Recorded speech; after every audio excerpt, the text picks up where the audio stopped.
Number 10. The sumptuary laws. Think of a merchant's wife in 14th century Florence. She puts on a new dress, deep purple, trimmed with fur. Within hours, an officer is at her door. Not because she stole the dress, because she isn't legally allowed to own it. In medieval Europe, before you even got dressed, the law had already decided what you were allowed to wear, and getting it wrong could cost you your life. Sumptuary laws covered clothing, food, furniture, and behavior across most of medieval Europe from the 1200s to the 1500s. These weren't suggestions. They were statutes, enforced by local magistrates and in some places by the church itself. In England, under Edward III, the law spelled out which fabrics each social class could wear. Silk, velvet, and cloth of gold were reserved for nobility. Ermine fur was for royalty alone. If a merchant dressed above his rank, that wasn't a fashion choice, it was an offense. In some Italian city-states, there were officers called ufficiali delle donne, officers of women, whose job was to patrol the streets and inspect what women wore. If a dress was too fine for the wearer's class, it could be confiscated on the spot. A second offense made things worse. In France and Spain, men caught wearing clothes meant for a higher class faced fines, jail time, or public humiliation.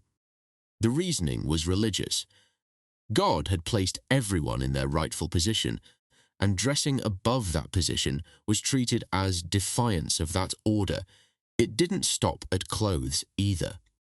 Some places regulated how many dishes you could serve at a wedding, what colors you could ride a horse in, even the length of your shoes. Nobility in the 1300s had started wearing such absurdly long-toed shoes that governments capped the length by rank. None of this was really about appearance. In a world with no ID cards, no photographs, no records, the fastest way to know someone's place in society was to look at them. So the law turned the human body into a kind of document. Your fabric was your ID. Your color told people your rank. That merchant's wife in purple wasn't expressing herself. In the eyes of the law, she was committing fraud, pretending to be something she legally wasn't. The goal wasn't just for people to know their place. It was for them to show it every day in public. And if you tried to look like something you weren't born into, the state made sure you didn't forget your place again. Clothing turned out to be one of the tamer things medieval law put on trial. Number 9. The law of Deodand. In medieval England, if a cartwheel rolled off and killed someone, the wheel itself could be arrested, not the driver, not the owner. The wheel, this was called deodand, from the Latin deodandum, given to God. Any object involved in an accidental death was considered spiritually tainted. It was seized, sold, and the proceeds were supposed to fund charity or prayers for the dead person's soul. It sounds like an odd piece of medieval superstition, but it wasn't ancient at all. Deodand law was active in English courts for centuries, recorded since the Norman period, and wasn't formally abolished until 1846. Around the same time, Charles Dickens was writing A Christmas Carol. Objects condemned as deodands included millstones, boats, horses, carts, cauldrons, and axes. A millstone that crushed a worker was valued and seized. A boat that capsized and drowned someone was assessed.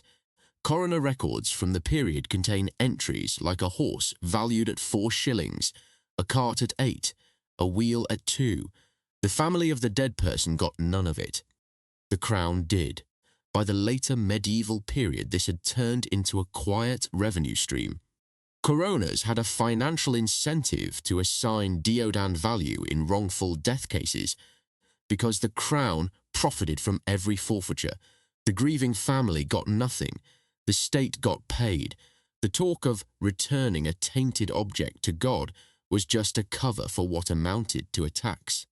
The wheel didn't kill anyone, but the system still decided what that death was worth. And for centuries, The answer was nothing that would ever reach his children. If the law could decide what a death was worth, it could also decide what a life was worth while that person was still alive, especially if that life got too close to the king's animals. Number 8. The forest law in medieval England, killing the king's deer, was treated as a more serious crime than killing a peasant. That isn't an exaggeration. That's how the law was written. After 1066, William the Conqueror created the Royal Forest System, which at its peak covered roughly a third of England. These weren't just hunting grounds. They operated under their own legal system, forest law, entirely separate from the regular courts.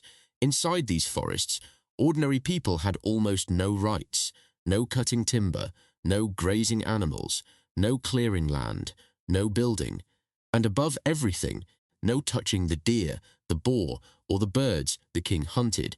The punishments were severe. Early Norman forest law called for blinding and castration for poaching a royal deer. By Henry II's reign, it had become death by hanging. A man trying to feed his starving children by killing a deer could end up on the gallows for it. Meanwhile, if that same man was accidentally killed during a noble's hunting trip, the noble faced almost nothing. We'll come back to why that was. Because there was a price list for human life too. The Domesday Book records entire villages torn down to expand royal forest land, families displaced from land they had lived on for generations so a king could hunt undisturbed. The Forest Charter of 1217, overshadowed by its more famous twin, the Magna Carta, finally rolled back some of the worst of this. The fact that an entire separate charter was needed just to stop kings from blinding people over deer says a lot about how far it had gone. The medieval legal system never pretended every life was equal. It didn't hide it. It wrote it down plainly. An animal the king liked hunting was worth more than the person who might have eaten it. The forest was his. The deer were his. And legally, you were worth less than both. Was there anywhere in medieval Europe the law couldn't reach you? There was one place, but it came with a deadline attached. Number 7. Sanctuary law. If you could run fast enough, God could protect you. For exactly 40 days, the right of sanctuary, the idea that someone who reached a church couldn't be arrested, was one of the oldest legal concepts in medieval Europe. It was written into English law as early as the 7th century and remained active across Catholic Europe until the Reformation. If a fugitive reached a church, touched the altar, or used the sanctuary knocker, like the bronze lion-head one still on the door of Durham Cathedral, secular authorities legally couldn't touch them. But that protection had sharp limits. 40 days. That was it. During that time, you were safe inside the church, surviving on whatever charity it offered. When the 40 days ended, you had two options: surrender to secular justice, which usually meant trial and likely execution, or confess everything to a coroner, hand over everything you owned, and choose exile instead. You would be escorted to a port and put on the first ship leaving England, never to return on pain of death. Picture that person standing on the shore at Dover, watching England disappear. Technically, God's law had protected them the whole time. The 40 days had done exactly what they were designed to do. The system created its own side effects too. Some repeat offenders used sanctuary again and again. Whole towns granted liberty of sanctuary became holding pens for violent men waiting out the clock. By the later medieval period, sanctuary had become political as much as religious. Edward IV hid his own wife and children in Westminster Abbey during a political crisis. Criminals negotiated from inside church walls like hostages behind God's protection. What makes sanctuary so striking is that it was a genuine crack in the state's total authority, and the state eventually sealed it. by Henry VIII's reign, sanctuary for serious crimes was abolished outright. Parliament repealed God's protection. The king decided he outranked the church on this question. The sanctuary knocker on Durham Cathedral's door still exists. You can touch it today. It doesn't connect to anything anymore. Sanctuary depended on one assumption, that the law would eventually deliver a fair verdict. Number 6. Trial by ordeal. When the law wasn't sure who was guilty, it had a solution. Burn them and see what God said. Trial by ordeal was the actual legal standard in early medieval Europe, a formal process run by priests in front of witnesses where guilt or innocence was decided by how the accused's body reacted to a divinely supervised ordeal. The most common forms were trial by hot iron, boiling water, cold water, and combat. In trial by hot iron, the accused carried a red-hot piece of iron for 9 feet. The hand was then bandaged. 3 days later, a priest examined the wound. If it was healing cleanly, the person was innocent. If it was infected, they were guilty. The reasoning was that God would speed up healing for the innocent. Trial by cold water was used especially for witchcraft accusations. The accused was bound and thrown into water. If they sank, they were innocent, assuming they were pulled out in time. If they floated, they were guilty, because pure, blessed water supposedly rejected a guilty body. What's disturbing here isn't the superstition itself, it's how it functioned. The historian Robert Bartlett, who studied this practice closely, found that these ordeals were rarely random. They took place in front of neighbors who already knew the accused. So when a priest examined a wound or judged whether someone floated or sank, that reading usually confirmed a verdict the community had already reached beforehand.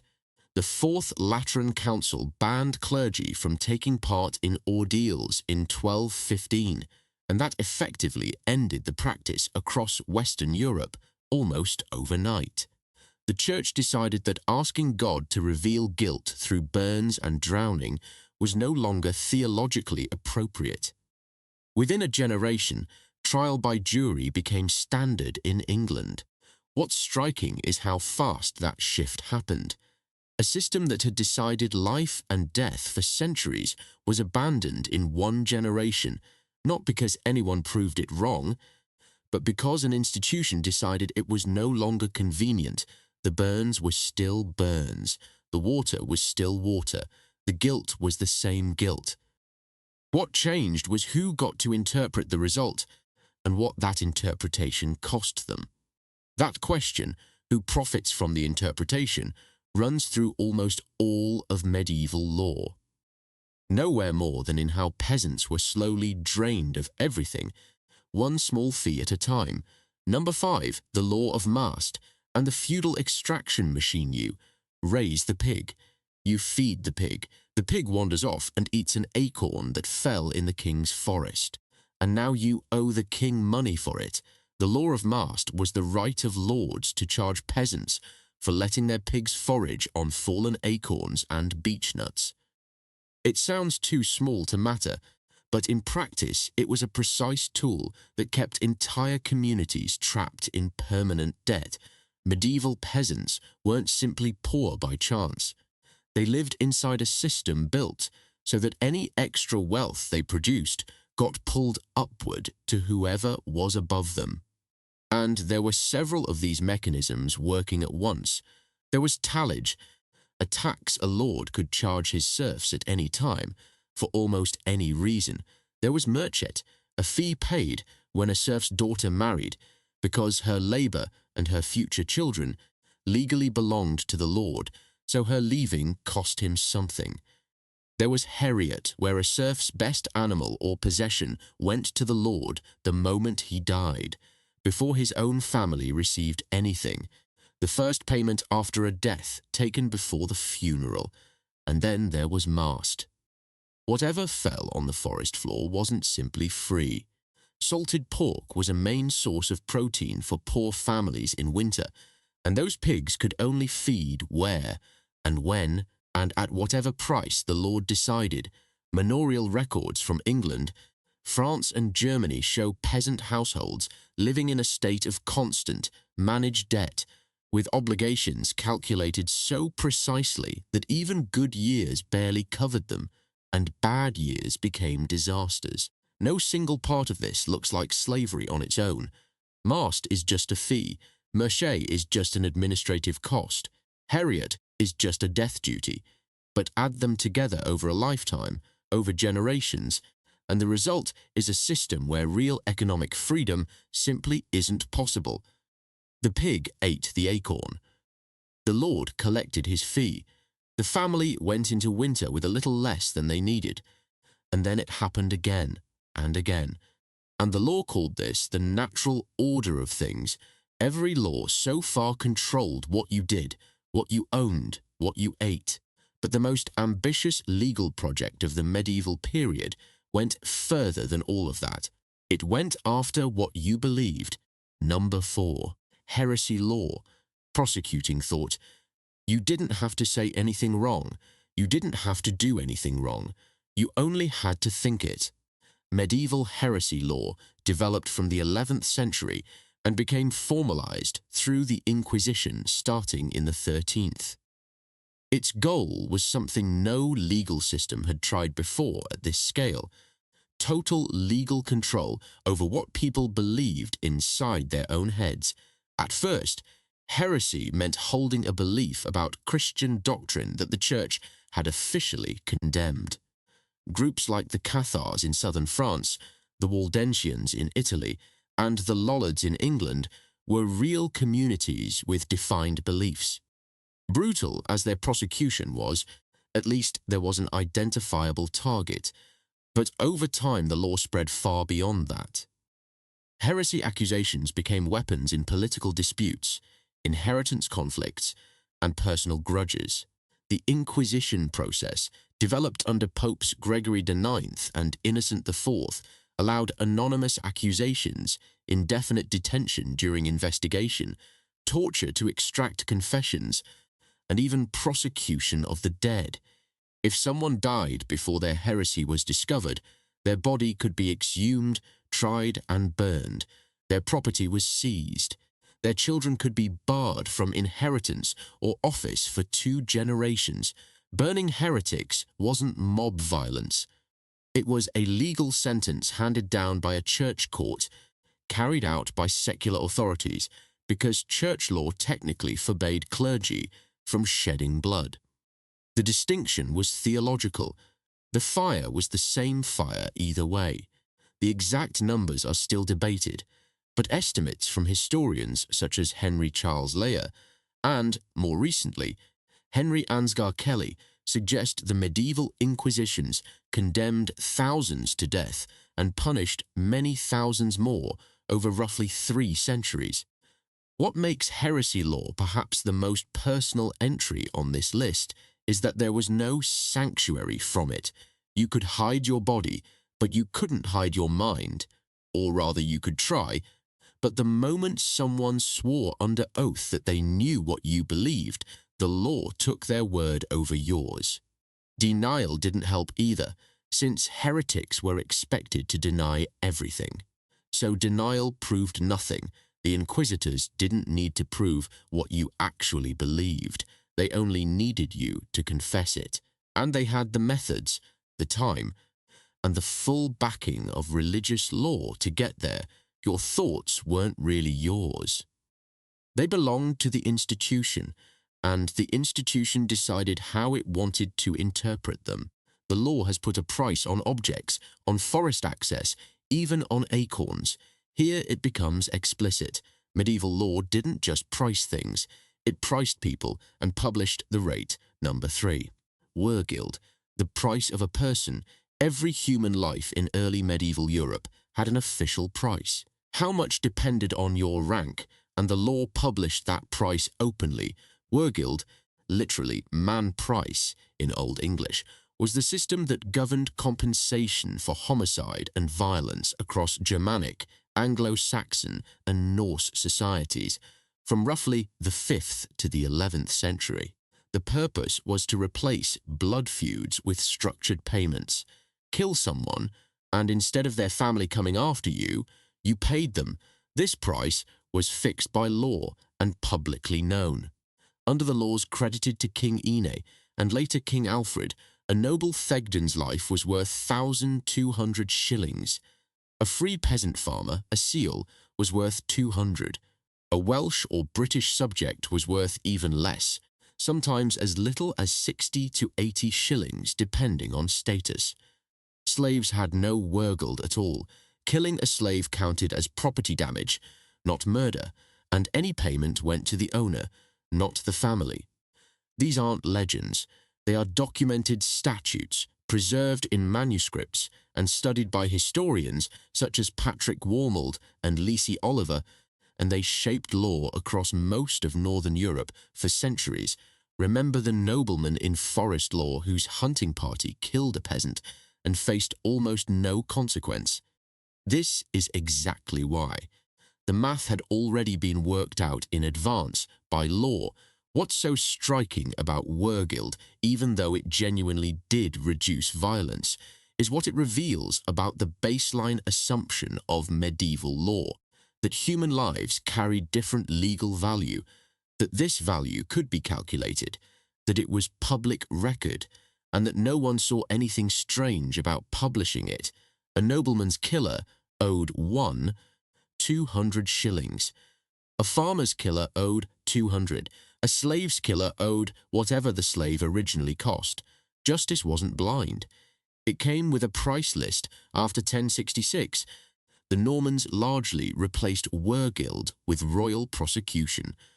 Homicide became a crime against the crown rather than the family, so fines went to the king instead of the victim's relatives. That wasn't an improvement in justice. It was simply a change in who profited from injustice. The price list eventually disappeared.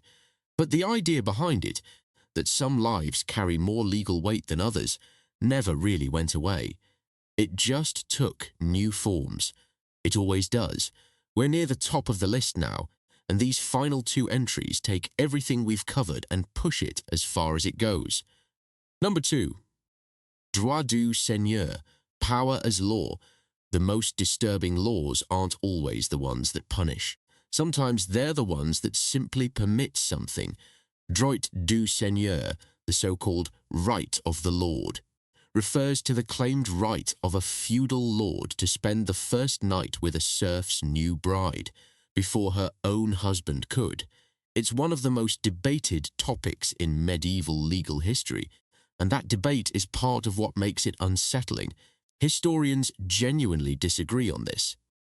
The legal historian Alain Barreau, in his 1995 study, argues that droit du seigneur as a formal, widely enforced sexual right is largely a myth, that there's no solid evidence of courts actually enforcing it, and that much of the supposed evidence was later invention or propaganda. But here is what the record does show. Merche, the fee paid when a serf's daughter married, which we covered earlier, appears constantly in English and French manor records. The fee went to the lord. Officially, it compensated him for losing the woman's labour when she left the estate. But some historians read it differently, as effectively a cash buyout of a sexual claim, the lord's theoretical right converted into money. Whether lords physically exercised this power or not, the legal and economic structure that would have allowed it and made it profitable through fees and fines certainly existed. The power imbalance was total. A serf woman had no legal standing to refuse a lord under any circumstances, and her husband had essentially no recourse. The law may never have written down the worst version of this story, but it built a world where that story could happen without consequence, and then charged a fee on top, as if to make sure everyone understood who held the power. We don't have the full picture here, but we know enough. We know this kind of power structure existed, legally, and that the people at the bottom of it had no way to appeal and no way out. History doesn't always show you the crime directly. Sometimes it just shows you the door that was left open. Everything covered so far, the prices, the fees, the burnings, the forests, all of it assumed one thing, that the person involved was still legally a person. Number 1 is about what happens when the law decides that assumption no longer applies. Number 1, the laws of outlawry. This isn't really a story about some strange old law from a vanished world. It's a story about what happens when a legal system decides someone has lost the right to even be a person. In medieval England, a person could be formally declared an outlaw, not convicted of anything, not imprisoned, not punished in any limited or defined way, simply declared outside the law entirely. The process was formal. Someone who repeatedly failed to appear in court or who fled justice could be tried in their absence. If found guilty, they were declared outlaws, outside the law. In Old English, this person was called a wolf's head, and that wasn't poetic language. It was a legal instruction. A wolf could be killed by anyone, anywhere, with no consequence. So could an outlaw. An outlaw had no legal standing at all. They couldn't own property, couldn't sue, couldn't appear in court, and couldn't even receive shelter, since helping an outlaw was itself a crime. Anyone could kill them on sight, and it wasn't murder. There was no penalty for it, and no question raised about it. The law had decided this person simply wasn't a person anymore. The records make this explicit. Bracton, the 13th century English legal treatise, states plainly that an outlaw bears the wolf's head, and that anyone who encounters him may cut it off. He was to be treated as an animal. What makes this the most unsettling entry on the list isn't the cruelty itself, since medieval law is full of cruelty. It's the logic behind it, and how familiar that logic still feels. The legal system didn't destroy outlaws directly. It simply withdrew its protection from them and let whatever happened next happen. It outsourced the violence to whoever was nearby. It created a legal status where harming a certain category of person was approved in advance, so the system itself never had to act, and that category could be drawn as broadly or as narrowly as those in power needed. Political enemies were declared outlaws. Heretics, as we saw earlier, were declared outlaws too. Ethnic minorities were placed in legal categories that worked the same way, with no access to courts, no property rights, and no protection at all. The specific medieval term eventually disappeared. The structure behind it didn't. A law that strips someone of legal protection isn't just a medieval oddity. It's a template that keeps getting reused under different names in different centuries, and it has never fully gone away.